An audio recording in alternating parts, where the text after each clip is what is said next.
Early in December 1980, an unknown young man traveled to New York City to kill the most famous rock singer in the world.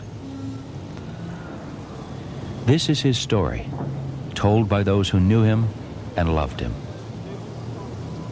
This is also the story the killer told afterwards to detectives and psychiatrists. And it is a story about the power of stories, and of one story in particular. A story that took place somewhere else, in someone's imagination.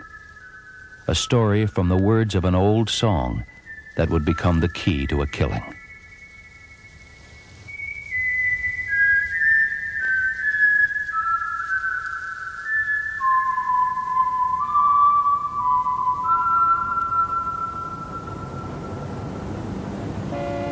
On the evening of Monday, December 8th, 1980, the young man stood outside John Lennon's New York apartment. Here, in the killer's own words, is what happened next. If you ever get a chance, go to the Dakota building. Just look at it and think that's where it happened. There was no emotion, there was no anger, there was nothing. It was dead silence in my brain, dead cold quiet. He walked up, he looked at me. I'm telling you, the man was going to be dead in less than 5 minutes, and he looked at me. And I looked at him, and he walked past me, and then I heard in my head, said, do it, do it, do it, over and over again, do it, do it, do it, do it, do it, like that. Pulled a gun out of my pocket, put my hand into my left hand. I don't remember aiming. I must have, though, but I don't remember drawing a bead or whatever you call it. And I just pulled the trigger steady 5 times.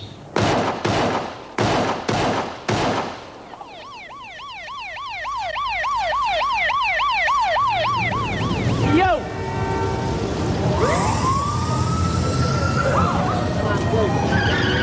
This individual, who is unidentified at this point, but will be identified soon, fired 5 shots from a .38 caliber Charter Arms pistol. Mr. Lennon was struck several times. We're not positive at this time as to how many times he was struck. He's dead. He's going back. It appears at this time that the individual is from out of town, possibly Hawaii. That's the way it looks at the moment. Was he a screwball? What's his at the time? This looks familiar. Does it? Mr. Chapman, is that you in there? The unknown young man, 3 hours after he killed John Lennon. His name was Mark David Chapman. This police video shot that night through a 2-way mirror marked the beginning of the investigation of what turned him into a killer. Police had found Chapman minutes after the shooting, waiting quietly at the scene of the crime. He had dropped his gun. In its place, he held a paperback novel. Inside, he had written, "To Holden Caulfield, from Holden Caulfield. This is my statement." From that night onward, the catcher in the rye haunted the investigation of Lennon's death. Let me have your date of birth, okay? May 10, 1955. And that makes you how old now? 25. Okay. And you spell your first name? M-A-R-K. In prison interviews with detectives and psychiatrists, Chapman constantly returned to the catcher in the rye. Anyone, he said, who understood the book would understand why. And you read the book, you think about me and the terrible fall, and you read, "I'm sorry I told so many people about it. Don't ever tell anybody anything." And it might hit you. You might really come to the full scope of understanding of what I've stood for in my life, what the terrible fall was, and what I'm doing now, and what I will be doing in the future. It just might come to you. I'm praying that it will, and that you realize that something very extraordinary has happened with an extraordinary book, and without ego, an extraordinary person. And Lennon, an extraordinary person. The Beatles, an extraordinary cultural movement in the 60s and early 70s. Probably the cultural experience, musically and culturally. They changed the world as we know it. And I changed them. At his trial, Chapman pled guilty. His testimony was never heard. The only statement he made was to read a passage from The Catcher in the Rye. The reason I killed John Lennon was to gain prominence, to promote the reading of J.D. Salinger's The Catcher in the Rye. I'm not saying I'm the Messiah or nothing like that. If you read the book and if you understand my past, but you seem to understand my past pretty well, and you would see that I am indeed the catcher in the rye of this generation. Our book for discussion in class this morning is J.D. Salinger's Catcher in the Rye. It is a book that is at the top of the list of the most banned books in the United States. The banning of The Catcher in the Rye in many American schools is an ironic fate for such an acclaimed work of literature. This funny, sad novel about a teenager driven to despair by the phoniness and hypocrisy of the adult world has been so often outlawed by other adults. The theme of phoniness certainly is a predominant theme throughout the book. A crusade against phoniness, one critic called it. Teachers know how deeply the book impresses some teenagers, and how deeply they identify with its hero, Holden Caulfield. But listen now anyway. He started concentrating again. Then he said, "This fall I think you're writing for is a special kind of fall, a horrible kind. The man falling isn't permitted to feel or hear himself hit bottom. He just keeps falling and falling." The whole He tells him it's a special kind of fall. It's a horrible kind.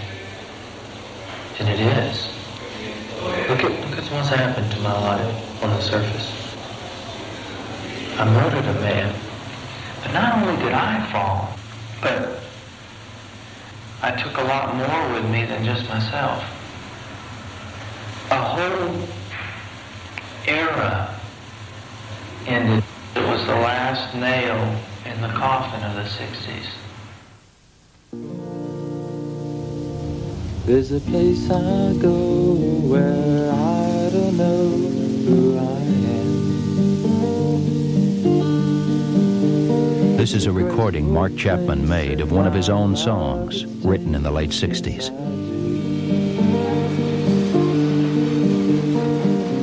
It doesn't matter who you are. Mark was born in Texas, but grew up here in Decatur, Georgia, a quiet, respectable suburb near Atlanta. Later, he would speak of an unhappy childhood in this house, with a father he called cold and unresponsive. But his mother, questioned after the killing, said she noticed nothing wrong in these early days. At first, he had done well in school. Everything seemed normal. But when trouble did come, Mark's problem seemed only a sign of the changing times. In August 1964, the Beatles came to America and were greeted by a level of teenage hysteria unprecedented in the country. But if they spoke to a new generation, they would also disturb and enrage adults, especially when John Lennon said the Beatles were more popular than Jesus Christ. No, but I'm not saying that we're better or greater or comparing us with Jesus Christ as a person or God as a thing or whatever it is. You know, I just said what I said and it was wrong or was taken wrong, and now it's all this.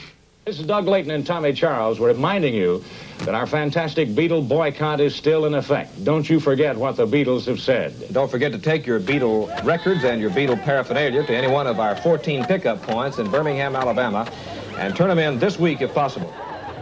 The Beatles would ride out the storm of protest. But John Lennon, sharp-tongued, hard-edged, and philosophical, had already begun to stand apart.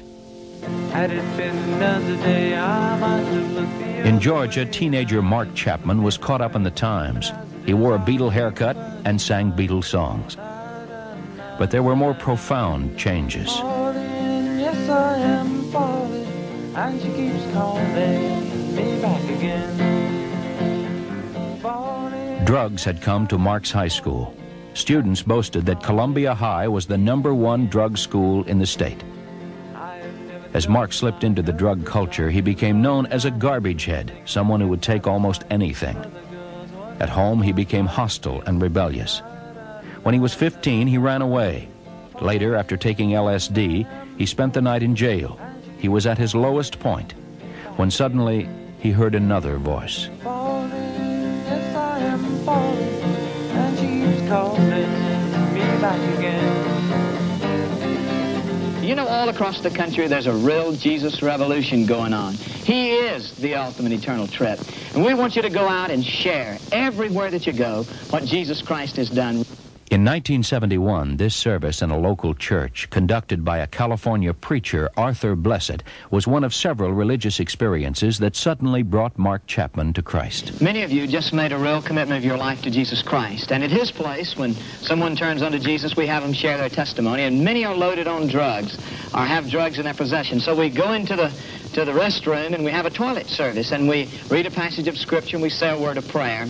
And then we drop the drugs in the john. And just as we start to mash the handle down, we sing a little song that says, down, down, down, down, all my dope is gone. We flush her down.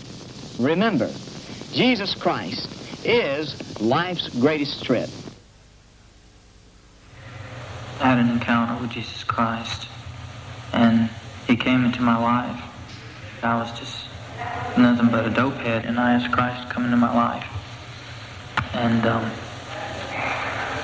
he came. I mean, I didn't see him, but he was there. You know, I knew he was there, and I felt forgiven of all my sins, and felt like my life was headed on the right track again. I read the Bible, and I worked in inner city Atlanta with kids that you just wouldn't believe. It was after his conversion that Mark met the girl whom many years later, in prison, he would still call his only one true love. He had changed his drug days. He had changed into being a Christian. He had very high morals, very high standards for himself and for me, and we were not to sway from those standards. At 15, as in love as I could be at the time. And, of course, he was 17 and growing up, a little bit more grown up than I was. But yes, we were in love. There's no doubt about that. He had his own ways of thinking about things. That's the only way I can describe it. He had his own way of how he felt about things, about real things. And that's the way we had to be with each other. It was very honest and open. He had there was no place in our relationship for anything that was phony. No lies, no games. It was me in the end that said goodbye, and it was very hard for Mark. He didn't go on. He didn't say, okay, you know, so that didn't work. Now I need to pick myself back up and maybe spend some time with myself, and like all of us do when a relationship comes to an end. And we learn from it, and we go on. That didn't happen with Mark. Talking to you has, you know, brought a lot of things back for me. And I remember quite clearly finding out and how shocked. It wouldn't register for the longest time. And now it's like, I feel totally helpless almost, you know, what could I do? Everyone, I can't even tell. I can't tell friends because they would hate me. I had nothing to do with it, but there's very few people, you know, that I would even tell about this.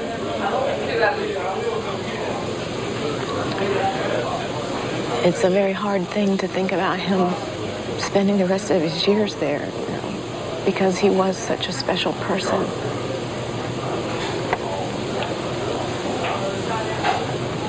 such a kind and gentle, very gentle person.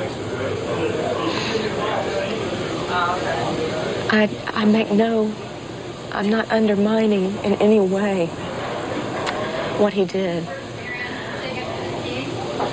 And for a long, long time, and still, you know, my sympathies for Yoko and all of the people that loved Lennon so much, you know, that is so strong in me.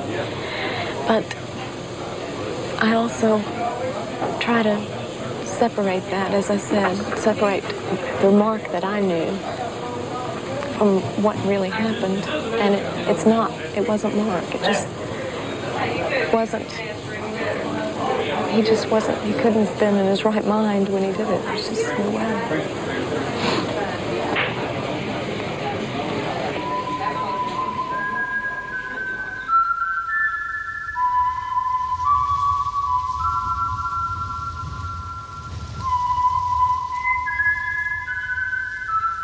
Mark Chapman was 16 when he read The Catcher in the Rye for the first time. He was the same age as the book's hero, Holden Caulfield. In the book, Holden's crisis is about growing up. Mark had now begun to spend more time with children. He had applied to become a camp leader for the YMCA in Decatur, where he worked for Vince Smith. I knew Mark Chapman quite well. He served as assistant director when I was director at Camp Coda. He was particularly good with little children. In fact, I've never seen a boy of his age that was so good with little children. He was like a Pied Piper. They'd follow him around. He struck me as just a fine young boy. I didn't see a fault in Mark. He tended to have grand ideas that would, grand passions that would stick with him. And then one day they'd be gone and another one would come back. I felt that the Catcher in the Rye business was one of Mark's passions, but I didn't see anything, and I'm familiar with the book, I didn't see anything in there that made me think that was going to be a more serious passion in another book. In fact, I figured that next week he'd have another book that he'd be trying to get everybody to read. He certainly didn't seem like Holden Caulfield to me. And Nemo was his camp name. Nemo. And I called myself Nemo for 7 years at the YMCA day camp, until I found out what Nemo means in Latin. What's it mean? It means nothing. Literally nothing. Well, Cindy was a very shy child, and she was 9 years old the summer she started to camp. And the first day that I took her, she was very nervous and cried, and I left her crying. And I worried all day, of course, how she was doing. And when I came back to pick her up, she was walking up the hill, and she had her arm around Mark, and he had his arm around her. And there was this big smile on her face, and I knew that she had found a friend. He was just totally honest, totally sincere. He truly cared for me. And that is very odd for an adult to react that way for a child. He did not treat me like a child. He never spoke to me like I was a child. He spoke to me like I was his age and that I could understand everything that he was saying to me. But then again, he didn't really act like an adult. Well, it was unconditional love on your part that you had for Mark. There was no criticism or... No. You accepted him as he was and loved him as he was. And I think that's the reason that Mark became close to me. Well, I think the fact that he was so gentle and passive with the children was a lot of what he wanted to be. He wanted to portray this very kind, gentle person with the children because he loved them very much. But obviously, like any other young person, he did have problems in his life. He really never said much of anything negative. Well, I think he did express at times that he was disappointed in people, that they didn't live up to what they should, that they needed to give their very best at all times and that they did not.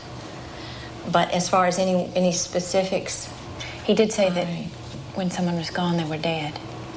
Yes, he did have an expression that once you did something that made him very angry, to the point that he never wanted to see you again, he would say, well, he's dead. And I questioned him about that one time. I said, they've died? And he said, no, not really, they've died, but to me they're dead. So when you did fall out of grace with Mark, he marked you off his list. And Lennon fell out of the grace of Mark. Someone asked us not long ago if we feel any hatred or any hostility toward him for what he did. Although we were appalled at his crime, no one can condone murder, can they? We were shocked and we were horrified. But to us, he was still the Mark who loved us and who gave us so much of himself. And we will always love him. Mark served the YMCA with distinction. They sent him briefly to Lebanon and then in 1975 to Fort Chaffee, Arkansas, to help refugee children from Vietnam. My name is Mark Chapman, and I came to work at Fort Chaffee about 3 months ago. This is truly one of the best experiences I've ever had. It's so good to work closely with the Vietnamese people and to exchange culture and ideas. Despite the confident voice on the camp radio and glowing reports from his superiors, all was not well with Mark Chapman at Fort Chaffee. He was closer than ever to the children, still the Pied Piper, the cheerful organizer of camp games. But to his co-workers, he appeared tense, often moody, frequently depressed, a loner. To one friend, it seemed Mark had fallen out of grace with himself. Certainly, he had changed. And from that point on, I didn't really go towards Mark like I used to. I didn't run up and hug him. I would speak, but I would keep a distance. It wasn't like he was the same person I had known at camp. He came to visit one time, and he came into the kitchen, and I started to run up to hug him, but his face looked different. His eyes were cold, and I backed off, and Mom says, aren't you going to go up and hug Mark? And I kind of shook my head, and I said, he looks different. She says, it's the same old Mark. But it wasn't the same old Mark. He had shark eyes, and he had no feeling in his face. He looked very cold and very unhappy, and he scared me. Something was going wrong. Something he could not control. Something he had to escape.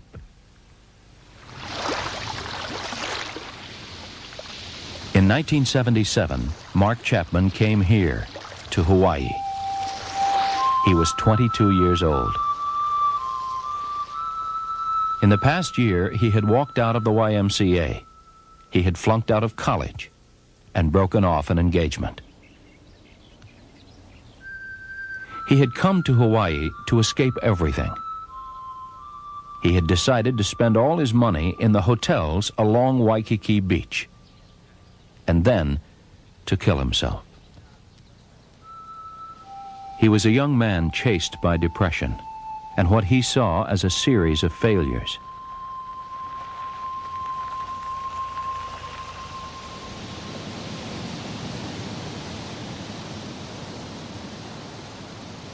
On June 20th, he drove to a remote beach.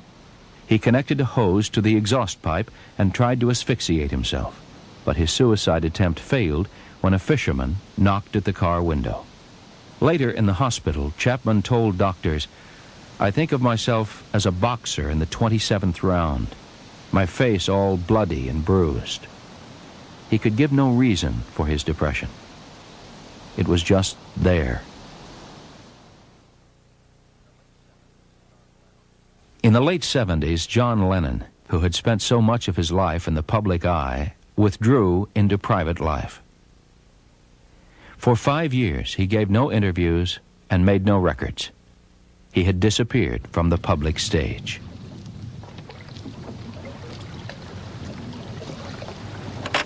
In the fall of 1980, journalist Larry Shames got his first big assignment. Esquire magazine wanted him to find out what had happened to John Lennon. But the now reclusive former Beatle wouldn't talk. So when Shames discovered Lennon had bought an exclusive estate on Long Island, he set out by boat to investigate. The Lennon I went looking for was a man who had always taken chances, musical chances, political chances, chances with his own sanity. I went looking for the Lenin who, by his appalling honesty, had shamed the world into examining itself. I went looking for the Lenin whose pained, goofy, earnest, and paranoid visage was the emblem and conscience of an age. The Lenin I would have found was a 40-year-old businessman who watches a lot of television, who's got $150 million, a son whom he dotes on, and a wife who intercepts his phone calls. He doesn't do ridiculous things anymore. He's stopped making errors, and he's stopped making music. Shames never did reach Lennon himself, but his article on what he did discover revealed a far more comfortable side to the rock star's tough, iconoclastic image. Mark Chapman read the Esquire article. Later he would admit it intensified his desire to kill John Lennon. I felt just terrible when I heard about Chapman.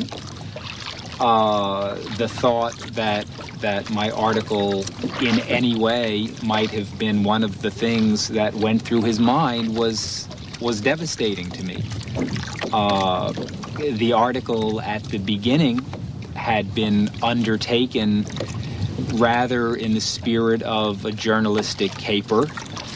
The reporting itself was fun, and Lennon himself in life was such a towering figure that it didn't seem that he could in any way be hurt or even really touched by this sort of story.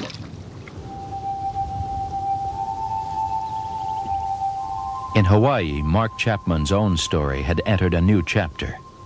He now saw his failed suicide as a message from God that he should make a new life for himself. He settled here on the island of Oahu. At Castle Hospital, where he had been treated after the suicide attempt, he stayed on to become a popular and useful employee. To friends like Judy Harvey, Mark seemed cheerful, outgoing, and untroubled by his past problems. Others were not so sure. On the surface, I think most people would say that Mark was getting along fine, that he was well-balanced, that the past episode in his life when he tried to take his life was over, and that he was doing well. But there were certain little glimpses you would get of Mark occasionally that would let you know that things weren't all just right. When he was down, he was quiet, he was sullen, he really didn't want to talk too much. I didn't see Mark vent any of his anger or unhappiness in any violent way, but I would describe it as being sullen, and he would sulk. It seemed to be he would just not want to talk. You could always read Mark's moods like a book. You could come in the morning, and the first glance at Mark and the expression on his face, you knew what Mark's frame of mind was. In 1978, Mark met Gloria Abe, a travel agent. The following year, they married. But despite the romance, Mark's spells of depression continued, to the growing concern of his friends. We were concerned because of Mark's history and the fact that he had tried to kill himself, and when he would sink into a depressed mood, that would get some of us rather worried. And granted, all of us have ups and downs, but with Mark, the ups seemed to be a little higher and the downs seemed to be a little lower, and with his history, we were concerned. These were markings and signs of a very troubled young man, capable, we thought, of inflicting damage to himself. As I mentioned to you before, when we heard that he shot John Lennon, it didn't particularly surprise us that he was capable of violence. We just didn't think he would direct the violence at someone else. Throughout 1980, Mark's cycle of depression became deeper. Think about it. Hawaii, beautiful place to live. Weather's perfect. Then it would be ideal. It would be like the Garden of Eden. But I was getting depressed again. And I was just sick and tired of everything. Things I thought were going to be so good, and they turned out the exact opposite. It was the fall of 1980. It had been a year of projects taken up enthusiastically and then suddenly dropped. Now he decided to read every book in the state library in Honolulu. But he found something that reawoke an old passion. Chapman read James Lundquist's critical study of J.D. Salinger and re-entered the world of The Catcher in the Rye and its hero, Holden Caulfield. In September, he tried officially to change his name to Holden Caulfield. He wrote to Professor Lundquist, signing the letter a 25-year-old catcher. And he kept reading. I checked out a book about John Lennon. And when I read it, I found out some strange things he did. And I was probably angered at his phoniness. I mean, I wasn't fuming, but I was saying what a fake he was, what a phony he was. Then I thought to myself that I was going to kill John Lennon. For Lennon, there was no escape from fame. The images of his long career of public exposure were simply too powerful. His public stunts had summed up so much of the iconoclasm of the 60s. In Chapman's mind, the new Lennon had betrayed the old idealism. We feel that instead of making war, it's better to just stay in bed. Let's stay in bed for the spring. And grow your hair. Yes. For peace. Let it grow till peace comes, you know. Those beddings for peace, Lennon publicly stated that they were, it was phony. He stated that himself. He said it was a publicity thing. He sang about peace. He sang about giving things to charity. He protested, he whined, he screamed, he went through the primal scream bullshit. You know, it's all that self-centered baloney. The man was just, you know, a complete phony. Somewhere that the war movement is over.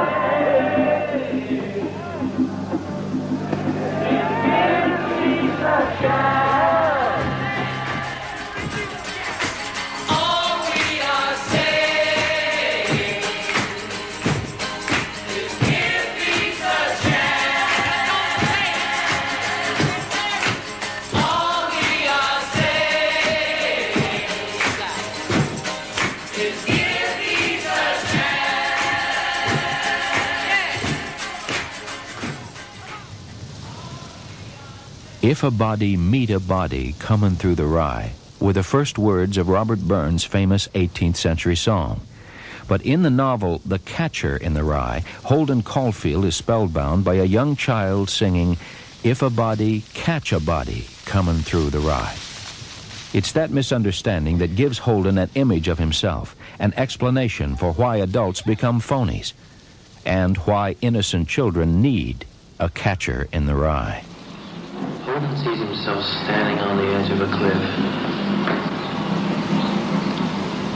and stopping children from accidentally falling over. The cliff is symbolic, or rather, the falling of a child is symbolic of the transference from adolescence to adulthood. When a child falls off the cliff, he becomes an adult. 9 times out of 10, he becomes a phony.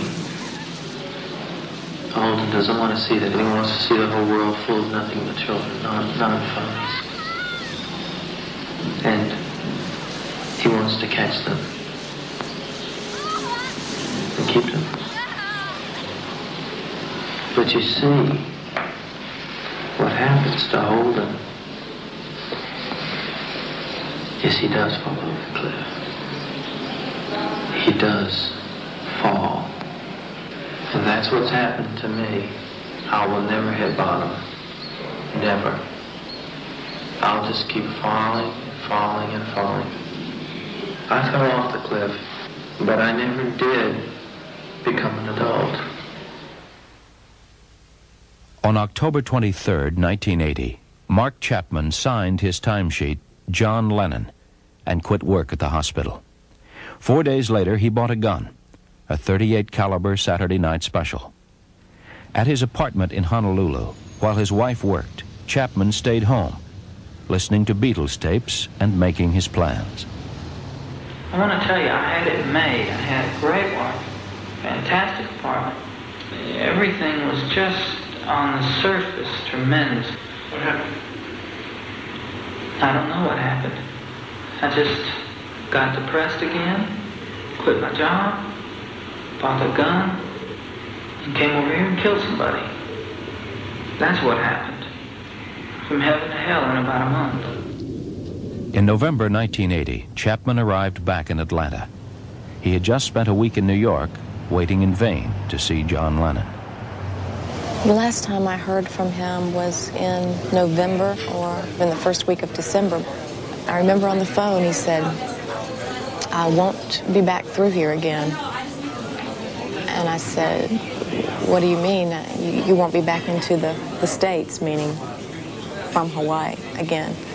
And he said, I just don't think I'll be back through Atlanta again. And he said, "I'd like to get together." And I thought we could talk over old times. And I was very uncomfortable with that. I felt like, why do you want to talk about old times? You know, this is now, those were then. I thought that was all settled. I thought that was all settled. And he got very upset, and he said, "Aren't they important to you?" I remember him almost at the point of tears, you know. It was very emotional for him. Aren't they important to you? So that was the time that last I could have seen him. And I guess we never said goodbye. And it's not that he's dead in my mind. It's that he's gone.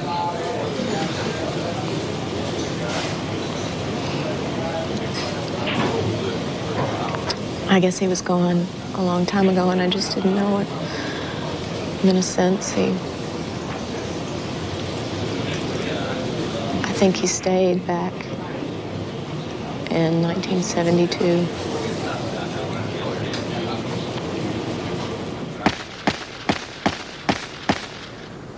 But Chapman's return home had another purpose. He had come to buy bullets and for target practice. 5 years earlier, Verlin Florence had taught him how to shoot. Mark Chapman was a little better than average shot. If he were a academically graded student, that would be about a C+ for ability.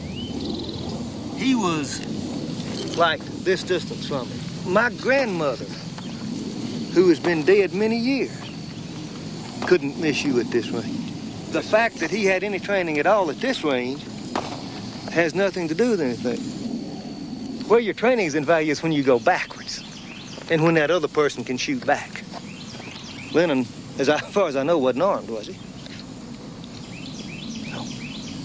So was Chapman in any danger? None whatsoever.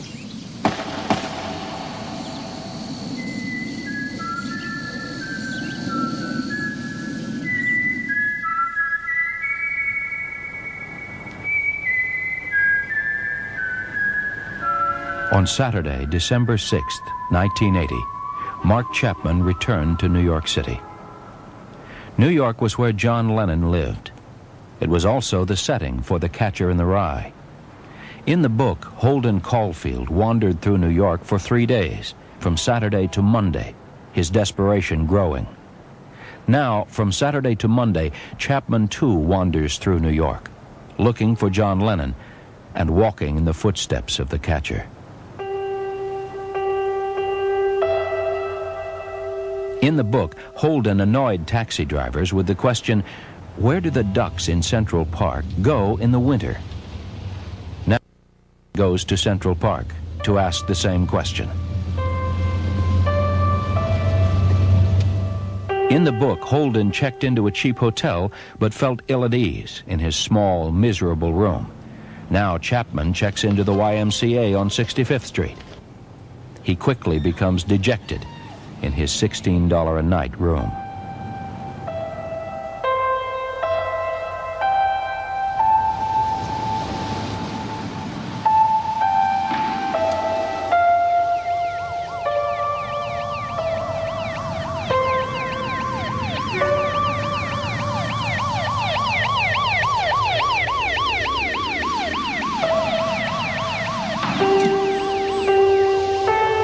In the book, Holden hires a prostitute, but tells her he doesn't want sex. He just wants to talk to her. On Sunday night, Chapman does the same.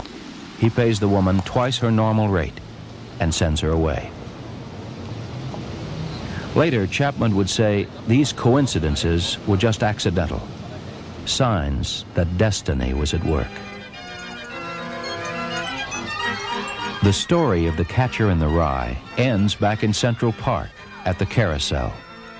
Here, as Holden watches his little sister go round and round, the tired, confused young hero of the novel finds a kind of grace and relief from the mental turmoil that has haunted him. But for Mark Chapman, watching the Carousel that weekend, there would be no grace. For him, there would be one more chapter. Do you think Holden's a real nice kind of a guy and everything, wouldn't hurt a flea? Well, he wouldn't, at least up to the point in the book. I think Holden was capable of killing someone. While Chapman sat by the Carousel, a few hundred yards away, John Lennon and Yoko Ono were at their Dakota apartment. In the past few weeks, Lennon had suddenly emerged from seclusion. He had released a new album and was giving long interviews in the press. For Chapman, those interviews and the songs on the new album seemed to sum up Lennon's whole life. Later he would say it was as if Lennon had recognized his destiny and had foreseen that their two paths would converge.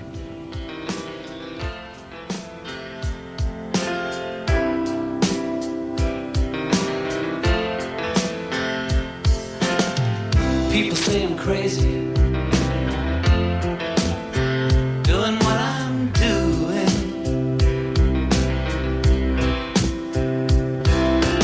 When I say that I'm okay, well, they look at me kind of strange. Surely you're not happy now, you no longer play the game.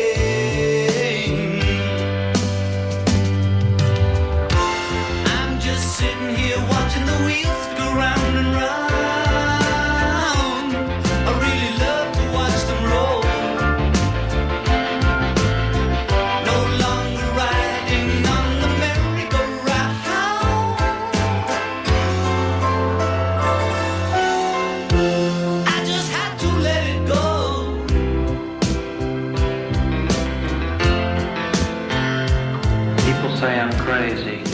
Doing what I'm doing. Well, they give me all kinds of warnings to save me from ruin. I'm just sitting here watching the wheels go round and round. I really love to watch them roll. No longer riding on the merry-go-round. I just had to let it go. It's incredible. The whole thing is just incredible. Does this person look like a person that could shoot somebody? Chapman had moved to the expensive Sheraton Center Hotel in Midtown Manhattan. On Monday, December 8th, he woke up late, around 10:30. He dressed and then on the bureau created a display of his possessions, his Bible, his passport, and a still from his favorite film. I just got up and laid out the things and went down and bought The Catcher in the Rye. And I went outside on the street and I wrote, "To Holden Caulfield, from Holden Caulfield." And I wrote, "This is my statement." And I just knew that I'd never return. That's the way destiny works. You don't always question it, you just do it. I kept saying, just go back to the hotel, pack your bags and go home now, you know. Don't do it. Go back to your hotel. Get the doorman to get you a cab right now. Do it now, you know. But I didn't do it, I stayed. It was like a movie. It was like I was in a movie. I got a gun. I got hollow point bullets. I thought he would just drop right in front of me and that was it. Well, he was about 25 feet away, but I thought he was just going to fall down, like in the movies. Fall down dead. The guy had 4 holes in him. Big hunks came out of him. They had to. The hollow point is a 38 caliber. My God, it's enough to knock a man on his feet. I don't know why I chose him exactly, but I was just fed up with the world, and I thought if I murdered this guy, then it would be all over for me. And then that would kind of be a solution in a way to everything. It would kind of, the self-destruction would be a blessing. If you knew what Holden went through, and if you knew that Holden wanted to die, really, then you'd understand. And Holden had kept it in for so long, and yet he understood what he was doing. He understood that it was against phoniness. And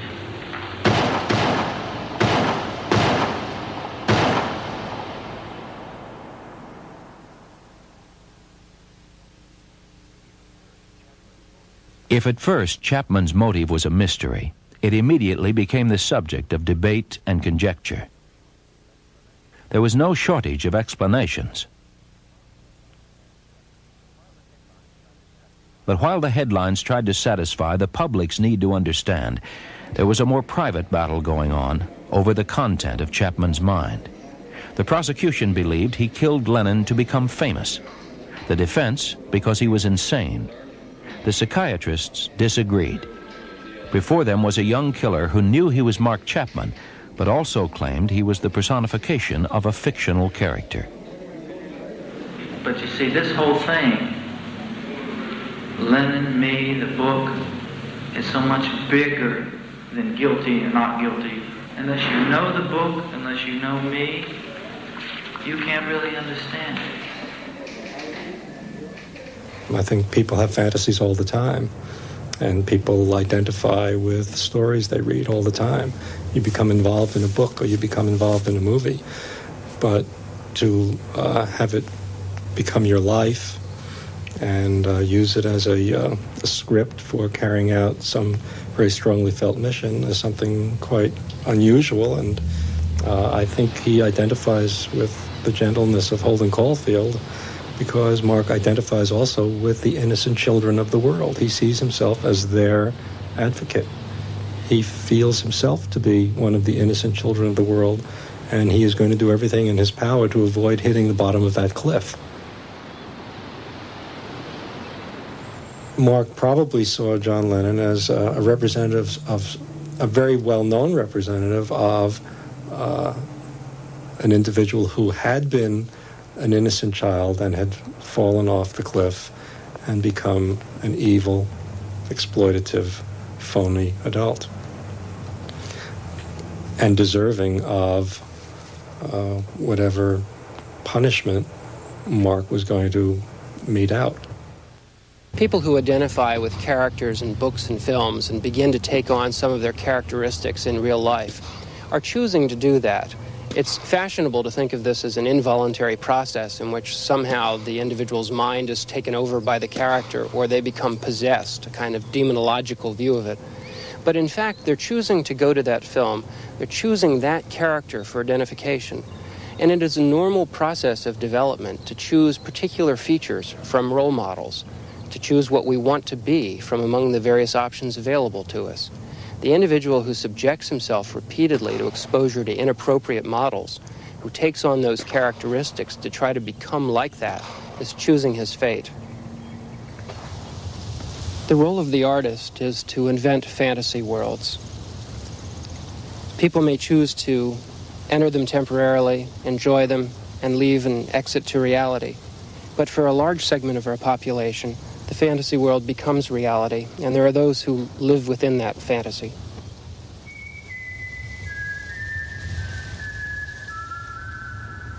Central Park, not far from the Dakota, not far from the Carousel. Here, every Saturday, children come to listen to stories beneath the statue of Hans Christian Andersen. This has been a story, in part, about the power of stories. But it would be unfair to that story in particular, and certainly to Holden and what he held dear, to have to bear responsibility for what happened. That lies in the mind of a young man who chose to change the story and call it his own. The tragedy is that it came true.